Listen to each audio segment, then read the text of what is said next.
We'll guide you through how to speed up videos on your iPhone. If you find this guide useful, then please consider subscribing and liking the video. Here's a video which I wish to go and speed up. To go and do this, we are going to need an app. So close out of your photos and open up the App Store. And the app we want to use is called CapCut.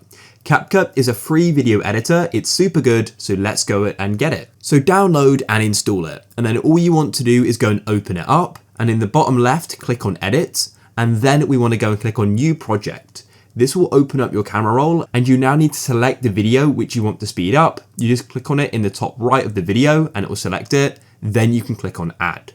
So here it is. So then what you can do is choose if you want to speed up the entire video, that's fine. But if there's just a section you want to go and speed up, then what you need to do is go and split that section off. For example, I just want the middle part to be sped up. So therefore I'll click on the video so it's selected. You'll know it's selected because there's a back button in the bottom left. And then all you want to do is once it's selected is choose where you want the speed up to begin. So I'll have it here, click on split and it makes a split and choose where you want it to end. For example, here, and make sure the video is selected and click on split. Now what you need to do is select the clip which you want to go and speed up, which is this middle one. Or if it was the entire video, just select the entire video if you hadn't split it at all. And then in the bottom, just click on speed and then click on normal. And then as you can see, you can go and drag this across depending on how fast you want it. So let me go to a 10x like so and press on the tick in the bottom right.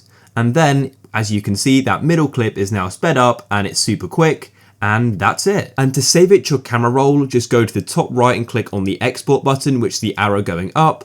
It will say exporting and now it will be in your camera roll. So you can close out of CapCut, go to your photos and here it is. I'll play it back. And as you can see, it then goes super fast in the middle.